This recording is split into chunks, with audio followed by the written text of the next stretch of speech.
La troisième édition du Forum économique public-privé Japon-Afrique s'est ouverte lundi 16 décembre 2024 à Abidjan en présence de membres du gouvernement, de dirigeants d'entreprises japonaises et des organisations patronales africaines. Retour sur cette actualité dans cette édition. Modernisation de l'administration, Anne Désiré Ouloto plaide une fois de plus pour un changement de comportement dans l'administration publique. Elle l'a martelé au cours du talk de la Ligue de la Nouvelle l'INESI Espérance. Plusieurs agents de la SODEFOR ont été encouragés récemment à Abidjan au cours d'une cérémonie de décoration. Cérémonie suivie pour vous par Business 24 Africa. Noël avant la Noël, récemment la cité Grâce à Bingerville a hébergé un événement particulier. Il s'agit d'une fête chrétienne de style antillais dénommée Chant de Noël 2024. C'est une nouvelle session de l'actualité sur la chaîne panafricaine. Merci de rester fidèles aux éditions de l'actualité sur Business 24 Africa. Bienvenue à tous. Débutons cette nouvelle session par un voyage de la presse au Cameroun, plus précisément dans la région de l'Est à Bertoua, dans la capitale du soleil levant. Les professionnels des médias sont allés toucher du doigt les projets soutenus par le contrat de désendettement et de développement dans la région de l'Est du Cameroun. C'était l'objectif de ce voyage à Bertoua. Ce voyage, intitulé « Sur la route » du C2D, a permis de toucher du doigt les réalisations dans sa phase 1 du programme dans la région du soleil levant. De retour du voyage, voici le compte-rendu de Arnold Ndal et Jonathan Messi à Yaoundé. 26 milliards de francs CFA, c'est le financement dont bénéficie le programme Capital Régional à Bertoua et qui vise à améliorer les conditions de vie des populations locales. Cette enveloppe aura également permis la réalisation de nombreux projets infrastructurels, donnant ainsi un nouveau visage à la ville. Entre autres réalisations, on peut parler des allées du marché central de Bertoua, le marché de Mokolo 2, le pont sur la Djandombe, qui était source d'angoisse avant réhabilitation. Avant, c'était un véritable calvaire. À ma droite, là, c'est ce qu'on appelait à l'époque le pont de singe, c'est-à-dire un pont en bois, brinque-ballant, où lorsqu'on voulait se retrouver de l'autre côté, c'était un véritable risque. Je me rappelle une matinée, un parent qui accompagnait ses deux enfants à l'école. L'un d'eux, qui était un peu turbulent, a dû trébucher et c'est pratiquement tout le quartier qui est venu au secours pour le retirer du marécage. Donc ici, avec cet important projet du CD2, c'est, on va dire, un ouf de soulagement. De même, le nouveau marché vient également sauver la vie des commerçants qui en sont fiers. Le fait qu'on nous ait offert un marché, ça nous a beaucoup changé, ça nous a aidés. Pourquoi? Parce que ça nous a épargné de beaucoup de difficultés et beaucoup de risques d'accidents, puisqu'on était exposés là-bas en route aux accidents mortels, aux accidents de voiture et tout ça. Mais avec l'arrivée du marché, nous sommes bien installés. Sans nul doute, le programme Capital Régional à Bertoua a un impact concret dans la vie quotidienne des populations.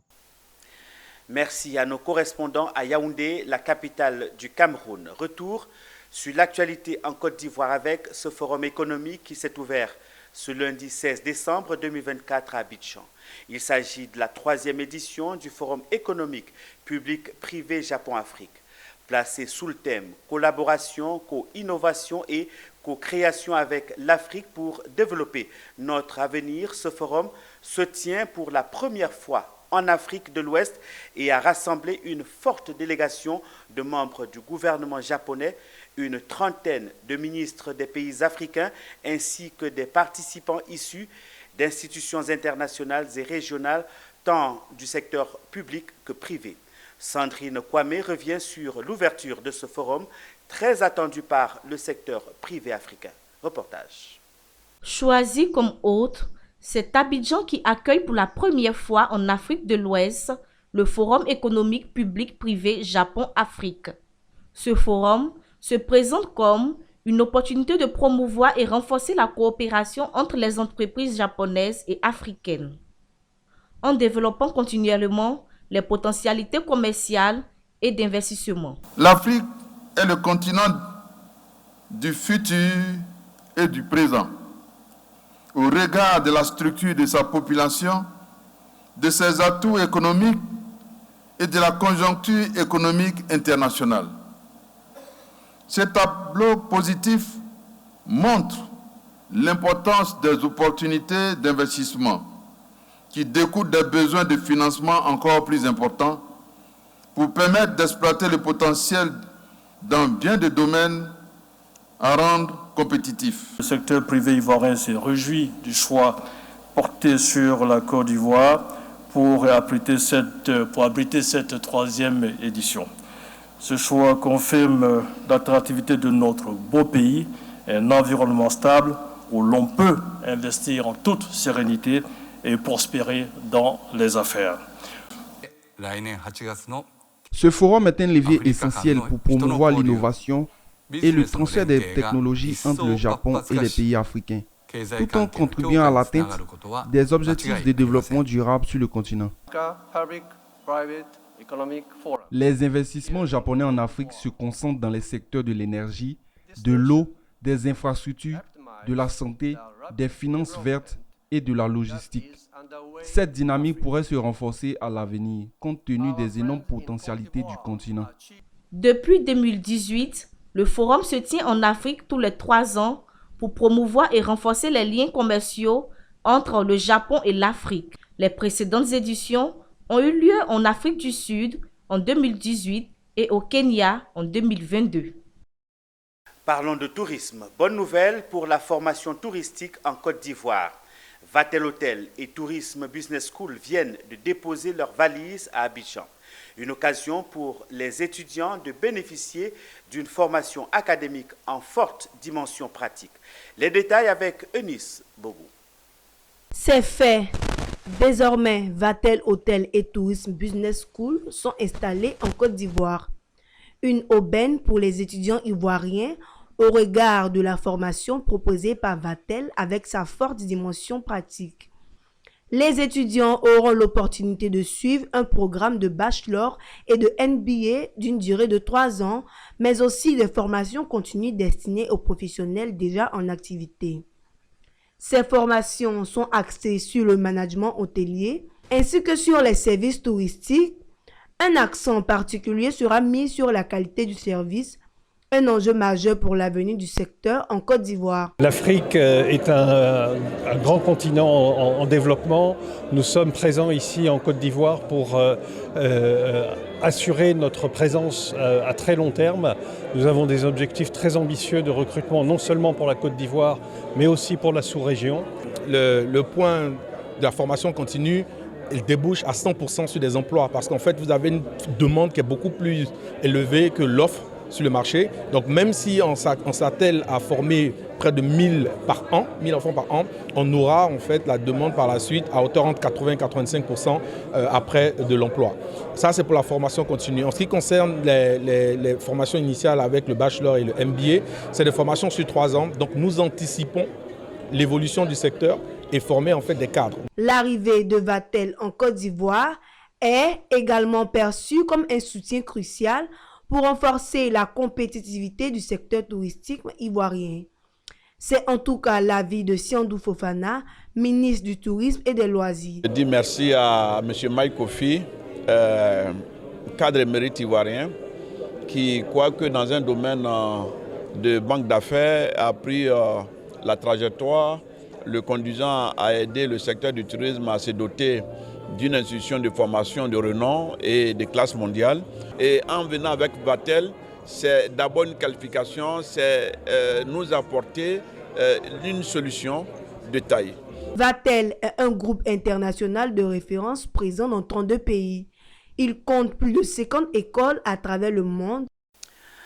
Retour sur cette actualité de la ministre d'État Anne-Désirée Ouloto. Un fonctionnaire nouveau pour une administration nouvelle, c'est son combat depuis sa prise de fonction en tant que ministre de la fonction publique et de la modernisation de l'administration. Invité du talk de la Ligue de la nouvelle l'INESI, Espérance Anne-Désirée Ouloto a une fois de plus appelé les Ivoiriens et principalement les fonctionnaires et agents de l'État à être des citoyens modèles. Le compte rendu est signé Issa Badini et Tima Traoré. L'étang de la grande espérance, mets-toi debout et deviens lumière.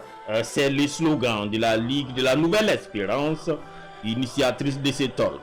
C'est aussi le vœu d'Anne Désiré Ouloto pour les agents et fonctionnaires de l'État, intervenant sur la continuité et l'adaptabilité du service public aux besoins des populations en tant que keynote speaker. La ministre de la fonction publique et de la modernisation de l'administration a invité son auditoire à épouser l'idéal de l'Ivoirien nouveau, voulu par les plus hautes autorités du pays. Il y a quelques années en arrière, même encore aujourd'hui, je veux bien rester humble, le fonctionnaire était décrié. Il reçoit mal. Le fonctionnaire n'est pas respectueux du temps de l'autre. Les délais sont longs. Le fonctionnaire n'est pas correct. Il présente mal, il ne s'habille pas bien. Tout cela, on l'a entendu. C'est justement pour remobiliser les Ivoiriens autour de notre administration publique, voire de notre nation, que le président de la République, en tant que moteur de l'activité nationale, a pensé qu'il était bon de proposer l'avènement de l'Ivoirien nouveau. L'Ivoirien nouveau, par opposition à l'Ivoirien ancien, et moi, pour ce qui me concerne, le fonctionnaire nouveau, par opposition au fonctionnaire ancien. Ce fonctionnaire devra faire preuve de professionnalisme et rechercher constamment l'excellence. La LINESI est l'instrument citoyen de cet Ivoirien nouveau et de cette espérance nouvelle. Il y a un rêve qu'on appelle Côte d'Ivoire. Et pour réaliser ce rêve, il nous faut changer de paradigme et de mentalité. Le talk de la LINESI, c'est une fois tous les 3 mois. Quant à Anne Désiré Ouloto qui a fait du fonctionnaire nouveau son combat, ce rendez-vous n'est qu'un parmi tant d'autres où elle encourage les bonnes pratiques dans les services publics. Vous suivez le journal sur Business 24 Africa et cette édition se poursuit à Boudépé, une localité située aux confins du département d'Atsopé. Une 3e fois, cette ville a bénéficié d'importantes activités liées aux causes majeures du lionisme, mais aussi à des opportunités de formation et de travail adressées aux jeunes et enfants. Initié par la zone 332 et porté par le Lions Club Abidjan-Perle, ce projet visait à apporter des réponses concrètes aux besoins des populations de Boudépé. Mon désir, Nascimento.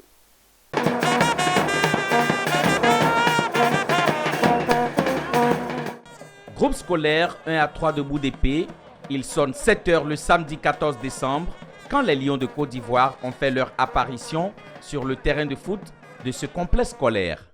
Aux côtés de la jeunesse, ils ont joué un match de football en signe de lutte contre le diabète. Voilà lancées les activités de ce que les organisateurs, avec à leur tête la présidente de zone 332 LCI, Aneki Yapo, dénomment Boudépé Acte 3. Au cours de cette journée, toutes les causes mondiales et locales du Lions Club International ont été touchées à l'exception du cancer infantile. Sensibilisation sur la toxicomanie, le diabète et la protection de l'environnement, remise de vivres aux populations et dons à la maternité de Boudépé. Cerise sur le gâteau, un centre multimédia et d'éveil technologique a été inauguré pour susciter l'usage de l'intelligence artificielle, mais aussi créer des emplois aux jeunes. En ce qui concerne la protection de la vue, des dizaines de nouvelles lunettes remises par les autorités Lyon et des réparations ont été faites avec l'appui du partenaire Label AV Optique. En initiant ce Boudépé de décembre 2024, il s'agit pour nous, chers amis Lyon de Côte d'Ivoire, de toucher à presque toutes les causes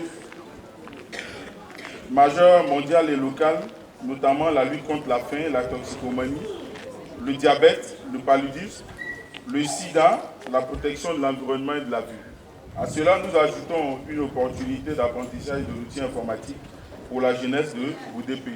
Je voudrais donc saisir cette occasion pour dire aux populations, notamment aux jeunes, de se faire renforcer les capacités. Nous avons identifié des besoins au sein de la population et comme le dit l'adage de Lions Club, lorsqu'il existe un besoin, il y a toujours un lion pour répondre à ce besoin.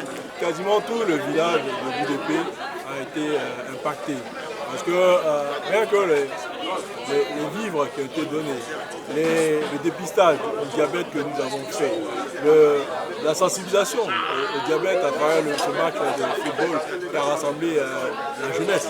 Il faut souligner que ces activités au bénéfice des populations démunies ont été réalisées avec la complicité de la MUDEB, Mutuelle de développement de Boudépé. Les Lions de la zone 332 ambitionnent venir une 4e fois à Boudépé avec en prime la lutte contre le cancer infantile.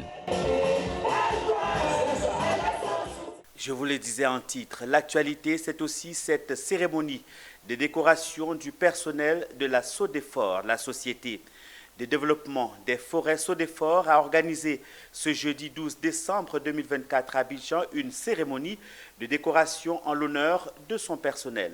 Cette journée festive a été consacrée à la remise de médailles pour certains personnels comme un prix d'encouragement et d'autres comme un au revoir aux travailleurs admis à faire valoir leur droit à la retraite. Alanitois revient sur les temps forts de cette cérémonie ponctuée de vives émotions.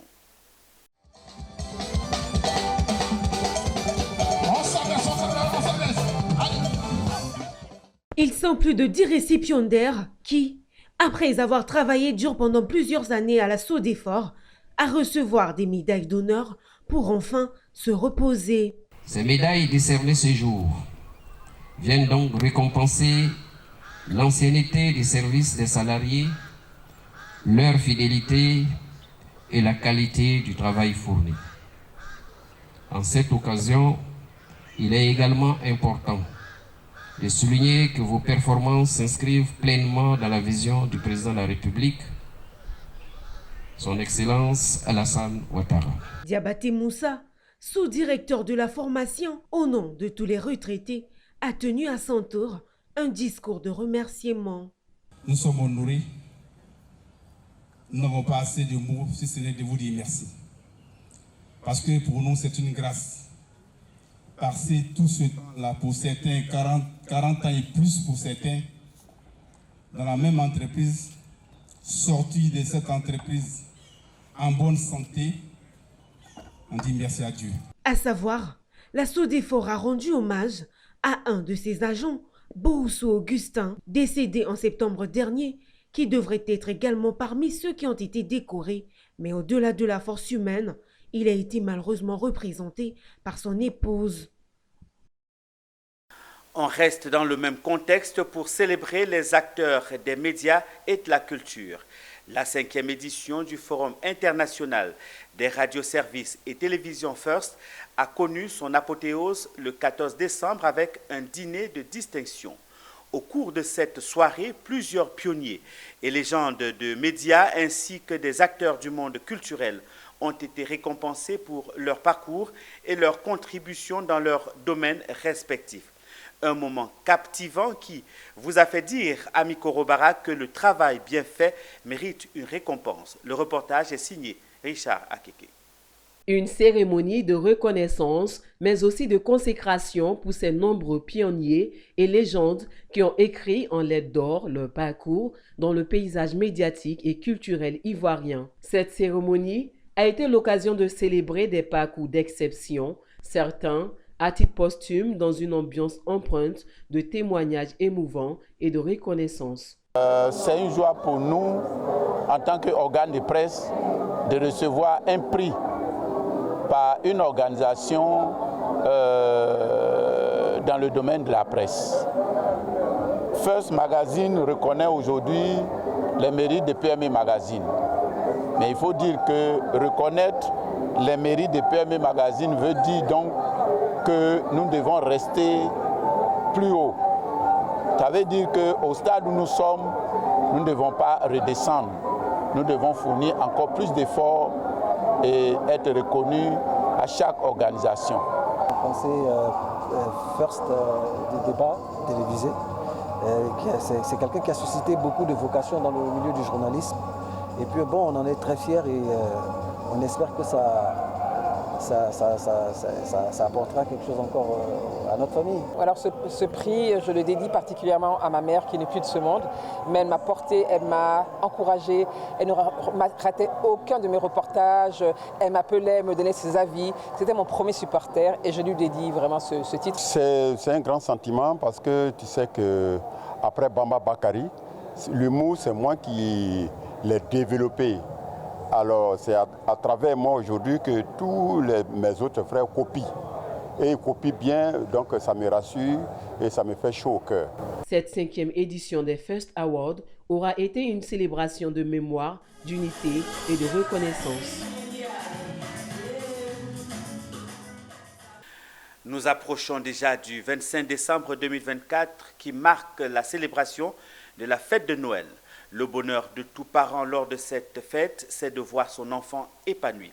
C'est dans cette perspective que le Fonds international pour le développement de la retraite active FIDRA a organisé le week-end à son siège à Abidjan la 2e édition de la fête de Noël des enfants des agents de cette mutuelle.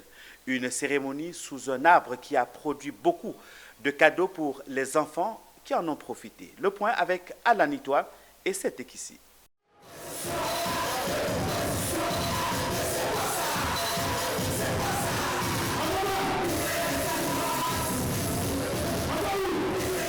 Habillé en rouge blond, sapin, ballon d'air, musique, c'est ce qui a marqué cette journée importante pour les membres de la mutuelle de FIDRA qui a pour objectif de faire plaisir à leurs enfants pendant cette fête de Noël.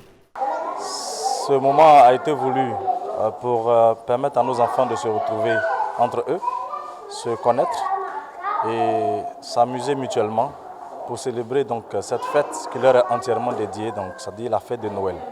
Nous aimons encore dire merci, un grand merci à la direction générale du FIDRA, un grand merci au président de la mutuelle et on aimerait que ce genre d'action chaque année puisse avoir lieu.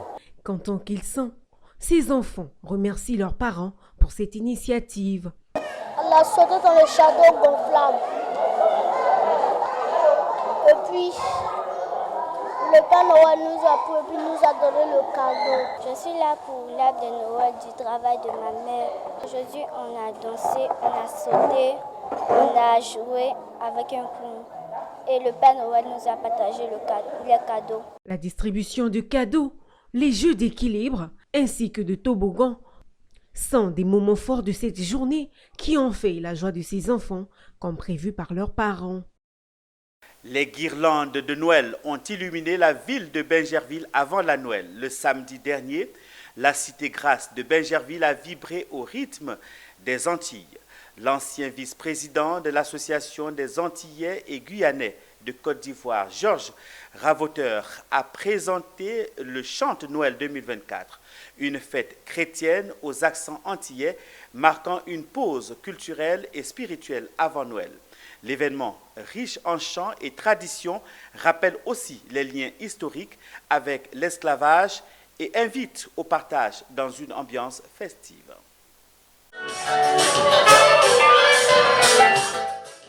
Le chanter Noël est bien plus qu'une simple tradition. Véritable joyau du patrimoine antillais, cette célébration musicale illumine la période des fêtes avec un mélange unique de chants sacrés, de rythmes enjoués et d'une convivialité qui reflète l'âme profonde des îles.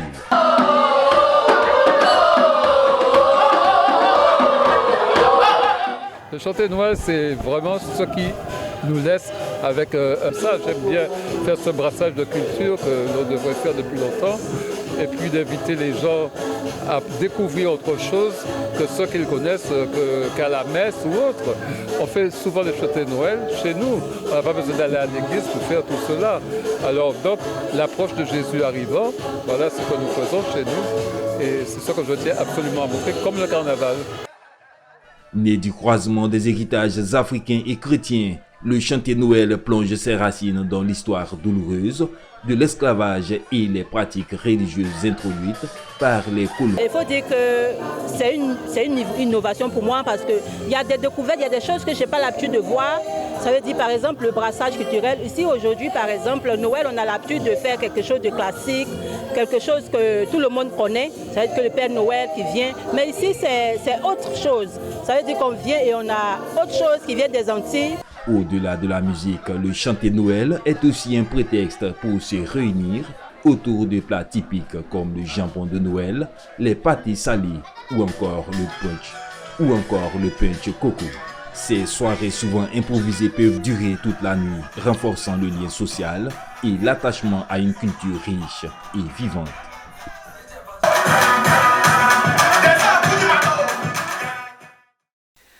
D'une célébration à une autre de l'église, à la tradition, juste un pas.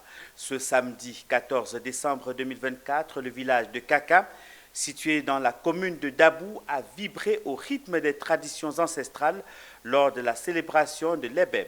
Cet événement marquant la passation de flambeau entre la génération Djourouman, ancien gardien des traditions, et la nouvelle génération Abréman a été un moment fort de cohésion et de partage au sein de la communauté, nous disent Michel Brou et Richard Akike.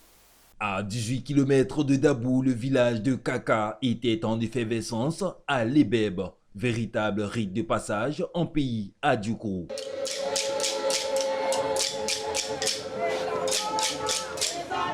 L'événement a été l'occasion pour les Ndjourmans de transmettre leur sagesse et leur connaissance à la génération Abréman. Ce moment symbolique a permis d'affirmer la continuité des valeurs culturelles et de renforcer les liens intergénérationnels. Elle était aussi une réelle affirmation de l'identité culturelle des habitants de Kaka. Vous savez, le socle même de la réconciliation, c'est le développement. J'ai déjà reprofilé les routes de Kaka. Nous avons fait don d'une broyeuse de manioc. Et dans les jours à venir, je serai là pour faire des dons dans les écoles primaires de Kaka. Alors c'est pour leur dire que je prends l'engagement ferme de me mettre à la disposition du nouveau gouvernement Bodjol et de les aider dans toutes les tâches relatives au développement de Kaka. La fête des bébés qui aujourd'hui consacre cette nouvelle génération veut dire la sagesse. Donc il faut vraiment veiller sur son comportement, comme on dirait l'autre, que la paix, ce n'est pas un mot, c'est un comportement. Cette fête-là n'est pas une simple fête, c'est un comportement. La fête de l'Ebeb à Kaka consacre la prise du pouvoir. Elle investit comme détenteur du pouvoir exécutif et suprême tous les individus membres d'une classe d'âge donnée pendant 8 ans non renouvelables durant l'exercice de leur pouvoir politique et en pleine autorité sur toutes les décisions qui engagent le village. La célébration s'est achevée par la remise symbolique d'une broyeuse par Alpha Touré Yaya aux communautés villageoises. Et c'est sur ce reportage que nous refermons cette session de l'actualité. Nous vous renouvelons cette invitation à suivre toute l'actualité dans nos prochaines éditions. Merci pour votre fidélité. À très vite. Au revoir.